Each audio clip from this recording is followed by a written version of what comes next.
Sekarang saya ada di hutan Lipur, Jerampasu, Pasir Kelantan. Kelihatan pada hari ini agak lengang berbanding hari cuti seperti hari Jumaat dan Sabtu. Jerampasu yang terletak di Kampung Padang Pak Ahmad dalam Jajahan Pasir Putih Kelantan merupakan pusat rekreasi paling awal dibuka di daerah berkenaan yang jaraknya kira-kira 35 km dari selatan Kota Baru serta 16 km dari Bandar Pasir Putih.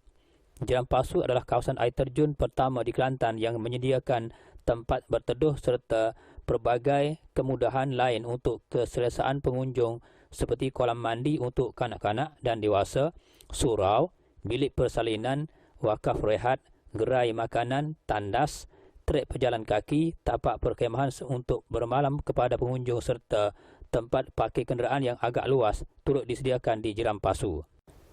Sesuatu yang dianggap menarik tentang Jerampasu ialah kawasan ini kaya dengan landscape hutannya, malahan tempat ini turut menampilkan suasana flora dan faunanya yang menghijau dan mempesonakan. Di samping aliran airnya yang agak perlahan dan sejuk, sememangnya amat sesuai untuk aktiviti mandi-manda.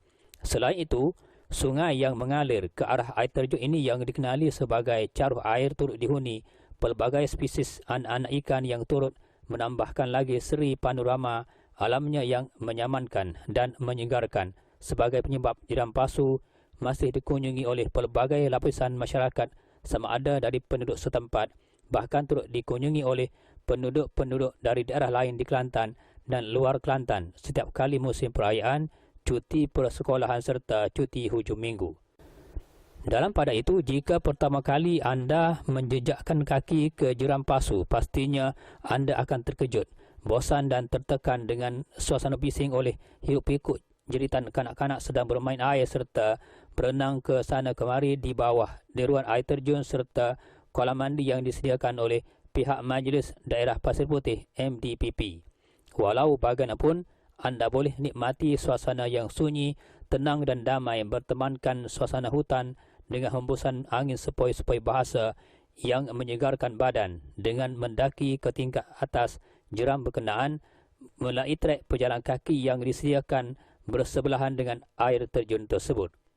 Pada hakikatnya, suasana dalam hutan di Jerampasu ini memang nyaman dan menyegarkan badan, apatah lagi tak kala anda tiba di kawasan aliran air selepas mendaki ke tingkat atas jeram terbabit. Anda akan dihiburkan dengan bunyi desaran angin dan kocakan air yang mengalir secara perlahan melalui batu-batuan yang dianggap rakan dan teman alam sebagai pengubat halwa telinga. Menariknya di kawasan Caruh Air tersebut, apabila pengunjung akan dapat melihat pasirnya putih di silau mentari yang mengintai dari celah-celah daun hutan, menambahkan lagi kecantikan dan seni landscape yang ternyata memukau pandangan.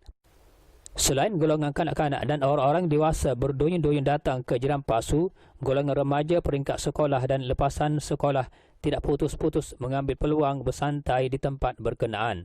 Namun, bezanya golongan remaja berkenaan lebih gemarkan suasananya yang sunyi yang letaknya di tingkat atas Jerampasu tersebut. Mereka yang datang secara berkumpulan akan beriringan menuruti laluan aliran air sampai ke hujungnya sambil mencari tempat yang sesuai dan dalam untuk bermain air. Justru bagi anda yang mempunyai kesempatan masa di hari cuti, silalah berkunjung ke Jerampasu sambil menikmati panoramanya yang segar dan mempesonakan sambil menyaksikan sendiri suasananya yang pasti anda akan teringat dan bermimpi untuk datang lagi di lain kali. Datanglah ke Jerampasu bersama keluarga sambil menghirup udaranya yang segar di samping menikmati juadah yang dibawa sendiri dari rumah. Malahan sekiranya anda tidak berkesempatan untuk membawa bekalan makanan, di Jerampasu tersebut turut disediakan beberapa gerai makanan untuk menjamu selera. Kehadiran anda di Jerampasu memang dialu-alukan bukan sahaja ingin menikmati suasananya yang menyamankan, namun untuk melepaskan rasa bosan dan tekanan akibat faktor kerja di Jerempasulah tempatnya yang paling sesuai untuk tujuan itu.